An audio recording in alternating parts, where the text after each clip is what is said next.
கடந்த மாதம் தான் அந்த புதிய அலுவலகம் திறந்தாரு. அதனால நான் வந்துட்டு போட்டு சொன்னாங்க. தென்மண்டல அலுவலகமா திறந்திருக்கீங்க. ஆமா, எப்படி தென்மண்டல அலுவலகம் மண்டல அந்த 29 தொகுதிகளுக்கான அலுவலகம்.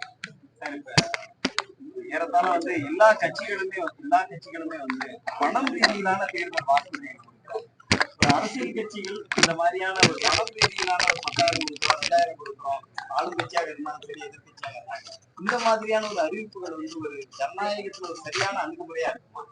அதாவது அடித்தட்டு மக்கள், இன்னும் விளிம்பு நிலை மக்கள், ஏழ்மை எல்லாமே நமது நாட்டுல இருக்கு. இந்தியாவை ஒரு வளர்ச்சி அடைந்த நாடாக உருவாக்குவதற்கு பிரதமர் அவர்கள் பல்வேறு முயற்சிகளை எடுத்து வர்றாங்க. பொருளாதார ரீதியாக நாம் முன்னேறி வருகிறோம். தமிழ்நாட்டிலும் பல கல்வி மற்றும் தொழில்துறையில தமிழ்நாடும் கடந்த 50 ஆண்டுகளாக முன்னேறி வருகிறது. தேவையான மக்களுக்கு இந்த விலையில்லா திட்டங்கள், உதவித்தொகைகள்லாம் உண்மையாவே தேவையான ஒன்றுதான். ஆனா நீங்க எதை பேக்குறீங்க, அரசாங்க தேர்தல் வாக்குறுதிகள்ல பணம் அறிவிக்கிறாங்க, ஓட்டுக்கே பணத்தை கொடுக்கின்ற சூழ்நிலையும் கேஷ் ஃபார் ஓட்டுன்னு அந்த பணத்தை வாங்கி கொண்டு பாவம் ஏழை எளிய மக்கள் பணத்தை வாங்கிவிட்டோமே, அந்த பணம் எந்த வழியில் வந்தது என்பதை அவர்கள் யோசித்தா அவர்களுக்கு தெரியும். இருந்தாலும் பணத்தை வாங்கிவிட்டோமே என்று வாக்குகளை போடுகின்ற சூழ்நிலை இருக்கு. எல்லாமே மாறணும். நீங்க சொன்ன மாதிரி பணத்துக்காக வாக்களிப்பதை நாம் அதை புறந்தள்ளினால்தான் இது போல இலவசங்கள், அது போல உதவித்தொகைகள் அப்படின்னு கொடுக்கிறது கட்சிகளை நிறுத்தும். வாகனம் அருகில் வந்து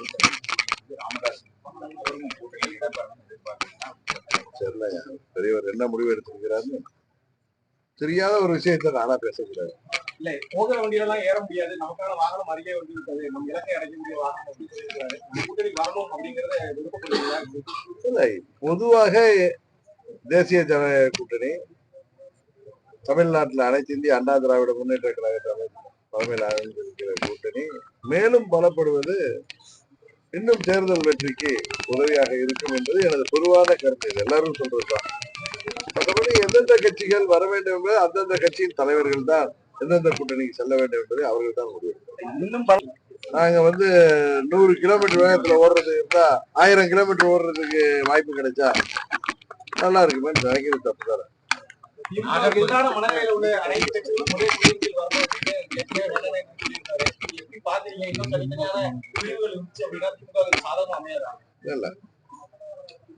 திமுக கூட்டணியில் உள்ள கட்சிகளை, குறிப்பாக காங்கிரஸ் கட்சி அந்த கூட்டணியில் நீடிக்குமா என்பதே இன்னும் $1 பில்லியன் கொஸ்டினா தான் இருக்கு. அதை பற்றி யாரும் கேட்கவே மாட்டீங்க. உங்க கூட்டணி இன்னும் பலம் போடணுமா, இருக்கிற பலம் பத்தாதான் என்கிட்ட டெக்னிக்கா கேட்கறீங்க. திமுக கூட்டணியை நம்பித்தான் திமுக ஒவ்வொரு தேர்தலையுமே இருக்கு. இதுவரை கடந்த காலங்கள்ல அவர்கள் போட்டியிட்ட தேர்தல்கள் எல்லாம், இன்னும் சொல்ல போனா காங்கிரஸ் கட்சிக்கும் அவர்களுக்கும் கடுமையான ஒரு போட்டி நிலவுவது உண்மை. அது உங்களுக்கு தெரியும். எனக்கு தெரிந்தவரை காங்கிரஸ் கட்சி 35 to 40 தொகுதி வரை கேட்பதாக வருகின்ற செய்தி உண்மை. கூட்டணி ஆட்சி வேண்டும், எங்களுக்கு காங்கிரசுக்கு அமைச்சர்கள் இட வேண்டும் என்று காங்கிரஸ் கட்சி கேட்பதும் உண்மை. அதனால காங்கிரஸ் கட்சி திமுக கூட்டணியில இடம் பெறுமா இல்லை வெளியில வருமா என்பதை வெகு விரைவில் தெரிந்துவிடும். இல்ல, ஏறத்தாழ இப்ப மத்தியில் கூட்டாட்சி, மாநிலத்தில் சுயாட்சிங்கிற முழக்கங்களை தான் திராவிட இயக்கங்கள் இதுவரைக்கும் முன் வச்சிருக்கு. ஆனா அதையெல்லாம் தாண்டி இப்ப தமிழ்நாட்டிலும் ஒரு கூட்டணி ஆட்சிக்கான ஒரு சூழல் ஏற்பட்டிருக்கிறதா திருமாவளவன் சொல்லியிருக்காரு. ஆனா அப்படியான ஒரு சூழல் இருக்கதா? இந்த நேரத்துல திருமாவளவன் பற்றி நீங்க கேட்டீங்க.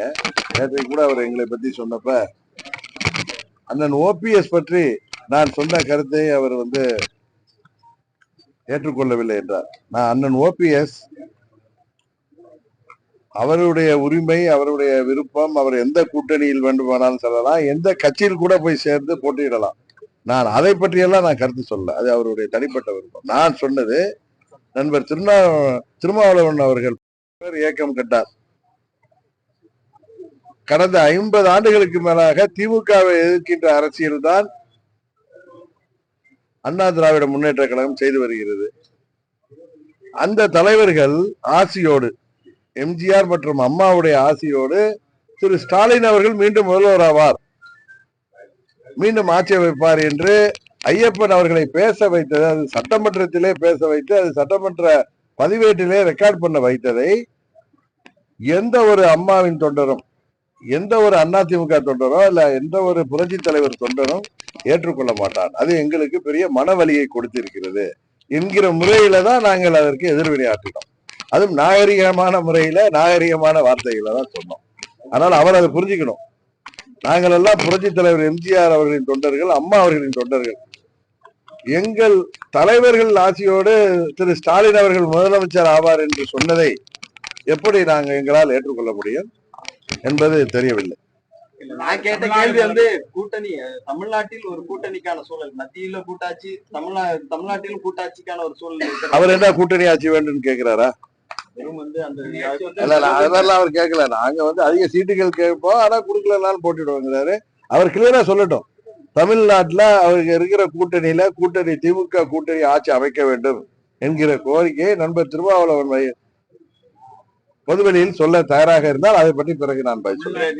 நீங்க அதே கூட்டணி ஆட்சிக்கு அதாவது எங்களை பொறுத்தவரைக்கும் தீய சக்தி, மக்கள் விரோத சக்தி, இன்றைக்கு பட்டி தொட்டியெல்லாம் கஞ்சா புழங்குகின்ற இந்த ஆட்சி வருங்கால இந்தியாவாகிய இளைஞர் சமுதாயம், மாணவர் சமுதாயம் இன்றைக்கு போதைக்கு அடிமையாகி பல்வேறு சமூக விரோத செயல்களில் ஈடுபடுகின்ற அளவிற்கு இந்த ஆட்சியில சட்டம் ஒழுங்கு சந்திச்சிருக்கிறது. எங்கு பார்த்தாலும் கொலை, கொள்ளை, பெண்களுக்கு பொதுவெளியிலோ வீடுகளில் தனியா இருப்பவர்களுக்கு கூட பாதுகாப்பு இல்லை என்கிற சூழ்நிலையில் இருக்கிறது. எதிலும் ஊழல், எங்கும் ஊழல். நீங்க சொன்ன மாதிரி காசை கொடுத்து ஓட்டை வாங்கி விடலாம்ங்கிற சூழ்நிலையில இந்த ஆட்சியாளர்கள் அலைந்து கொண்டிருக்கிறார்கள். அதனாலதான் நாங்க சொல்றோம், இந்த திமுக ஆட்சி வீழ்த்தப்பட வேண்டும் என்பதுதான் எங்களுடைய முதல் குறிக்கோள். அதற்காகத்தான் நாங்கள் கூட்டணி அமைச்சிருக்கோம்.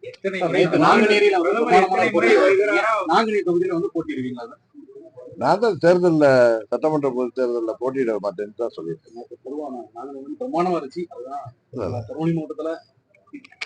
அதான் இருந்துச்சு. போன தேர்தலே நாங்க 40,000 வாக்குகளுக்கு மேல எங்க வேட்பாளர் பெற்றிருந்தா. எங்களுக்கு அம்மா மக்கள் முன்னேற்ற கழகம் செல்வாக்கான தொகுதி தான். எங்கள் ஆற்றல்மிகு மாவட்ட கழக செயலாளர் அங்கே அம்மா பிறந்தநாள் பொதுக்கூட்டம் நடத்த வேண்டும் என்று சென்னையில் இருந்தபோது என்னிடம் கேட்டீங்கன்னா அதுக்காக நானும் வந்தேன்.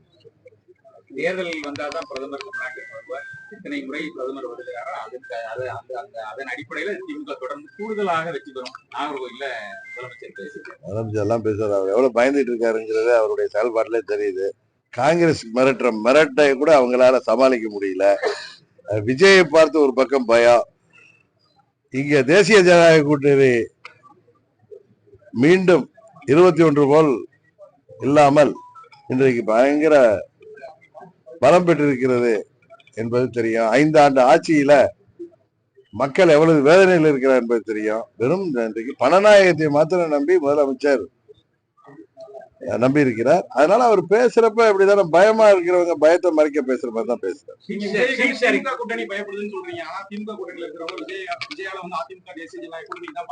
சும்மா வெளில சொல்றாங்க, வெளியில சொல்றாங்க. எனக்கு தெரியும்ல, இன்னும் சில விஷயங்களை நான் வெளியில ஓப்பனா சொல்ல முடியாது.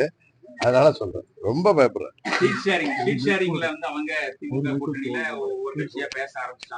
ஆமா, இந்திய தேசிய முஸ்லிம் லீக் தலைவர்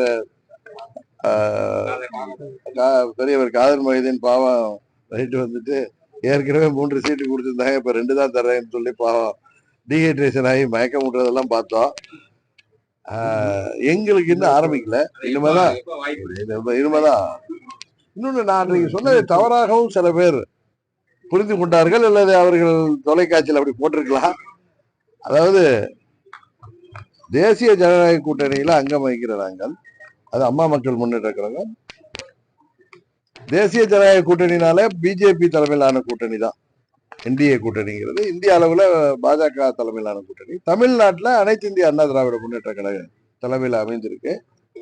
எங்களுக்கான தொகுதிகளை சுமூகமாக பாரதிய ஜனதா கட்சி மூலம் அவர்களுடைய கைடன்ஸ் மூலம் நாங்கள் அதிமுகவிடம் இருந்து பெறுவோம் என்பதுதான் சொன்னேனே தவிர, ஏன்னா தொகுதி பங்கீடு 10 ஆண்டு கூட்டணி, உறுதியான கூட்டணி, கொள்கை கூட்டணின்னு சொல்ற திமுக கூட்டணியில இன்னைக்கு சீட் ஷேரிங்ல எவ்வளவு அடிதடி, எவ்வளவு பிரச்சனை இருக்குன்னு தெரியும்.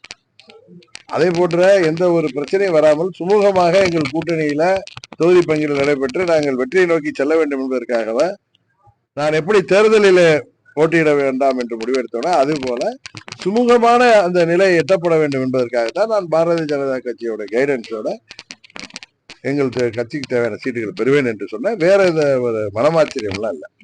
இரட்டை இலக்கத்துல தொகுதிகள் பெறுவதற்கான வாய்ப்புகள் இருக்குதா? ராஜ்யசபா எம்பி நீங்க சட்டமன்றத்துல போட்டியிட மாட்டீங்க அப்படின்னா ராஜ்யசபா எம்பி நான் கேட்கல, நான் சொல்லிட்டேன், நான் கேட்கவில்லை அப்படின்னு பல முறை சொல்லிட்டு உங்களுக்கு தெரியும். நியூஸ் 18 அது வந்திருக்கு. இன்னொன்னு கொஞ்சம் பொறுத்துருங்களேன், விரைவில் கௌரவமான தொகுதிகள்ல இரட்டை இலக்கம் தான், 99 இரட்டை இலக்கம் தான். அதாவது நியாயமான தொகுதிகளை எங்களது தகுதியான வேட்பாளர்களுக்கு நீங்கள் எல்லாம் பாராட்டுகின்ற அளவுக்கு, தேர்தல் நேரத்தில் வரப்ப சார் சரியா கரெக்டா தான் வாங்கியிருக்கீங்கன்னு சொல்லுகிற அளவுக்கு, கரெக்டா தான் கொடுத்துருக்காங்கன்னு சொல்லுகிற அளவுக்கு நாங்கள் தேர்தலில் போட்டியிட்டு மாபெரும் வெற்றி பெற்று சட்டமன்றத்திற்கு அம்மா மக்கள் முன்னேற்ற கழகத்தை சேர்ந்த வேட்பாளர்கள் சட்டமன்ற உறுப்பினர்களாக வெற்றி பெறுவார்கள்.